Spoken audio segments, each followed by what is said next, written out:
ये लोग घर से निकलते हैं कि हम पत्रकारिता करने जा रहे हैं, यही बताकर निकलते हैं, लेकिन पत्रकारिता के नाम पर दफ्तर पहुंचकर जहर फैलाने का काम करते हैं।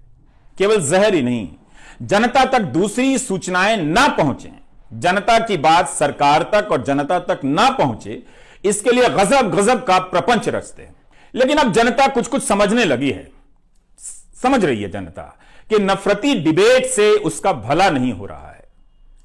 जिन बच्चों को डॉक्टर बनाने में ध्यान देना चाहिए, वे दंगाई बनाने के खेल में फंसाए जा रहे हैं, उसकी मानसिकता का प्रसार हो रहा है। तो कोई भी नहीं चाहेगा कि उसका बच्चा दंगाइयों की मानसिकता के साथ बड़ा हो। तो अब यहां से बदलाव का रास्ता खोजा जा रहा है।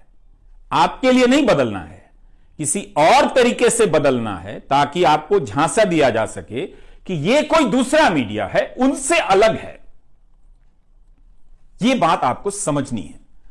गोदी मीडिया पार्ट 2 लॉन्च होने जा रहा है।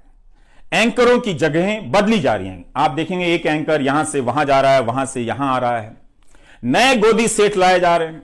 ये दूसरे वाले सेठ जो नए तरीके से गोदी मीडिया का काम करेंगे। आप सोचिए, अगर सेठ ही गोदी हो तो क्या उसका मीडिया गोदी मीडिया नहीं होगा? सोचिए, जिस सेठ का सारा काम सरकार से जुड़ा हो, कई तरह की सरकारों से जुड़ा हो, क्या वो सरकार से सवाल पूछ पाएगा? आप सोचिए, आपके लिए कौन पूछेगा, कौन बोलेगा? जब आपको लगेगा कि आपके लिए किसी को बोलना चाहिए, तब यह गोदी मीडिया पार्ट 2 क्या करेगा?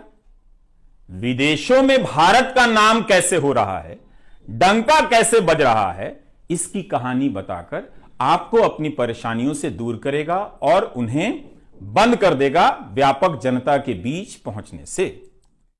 आपकी तनख्वाह 4 साल से नहीं बढ़ी है, बच्चों को पढ़ा नहीं पा रहे हैं, अच्छे कॉलेज नहीं है, और गोदी मीडिया इस पर बात नहीं करेगा।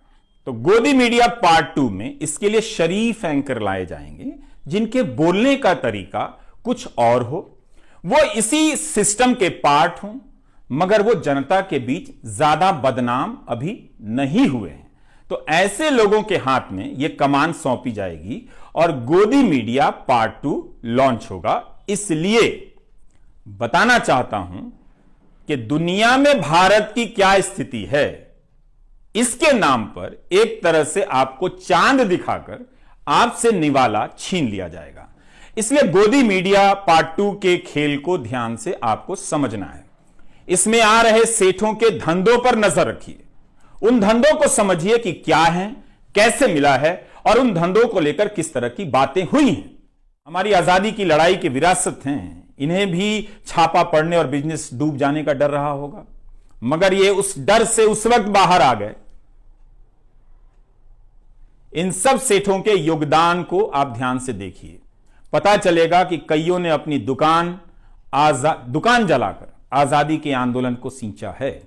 आज भी ऐसे कई सेठ हैं जो भारत को इन्हीं सपनों के साथ देखना चाहते हैं, आज भी, मगर वे डर गए हैं, डरा दिए गए हैं, इसलिए अब नहीं बोलते हैं। एक छोटा सा किस्सा और, 1937 में कांग्रेस ने कई प्रांतों में सरकार बनाई। इसी से जुड़ा जीडी बिरला का एक प्रसंग है। तब जीडी बिरला ने अंग्रेजी हुकूमत के अधिकारियों से कहा था कि कांग्रेस केवल संविधान के हिसाब से काम करने नहीं आ रही है, बल्कि आजादी के लक्ष्य को आगे बढ़ाने के लिए सरकार में आ रही है। अगर सरकार संवैधानिक सुधार नहीं करती है तो भारत सीधी कार्रवाई के लिए मजबूर हो जाएगा, यानी आजादी के आंदोलन के लिए।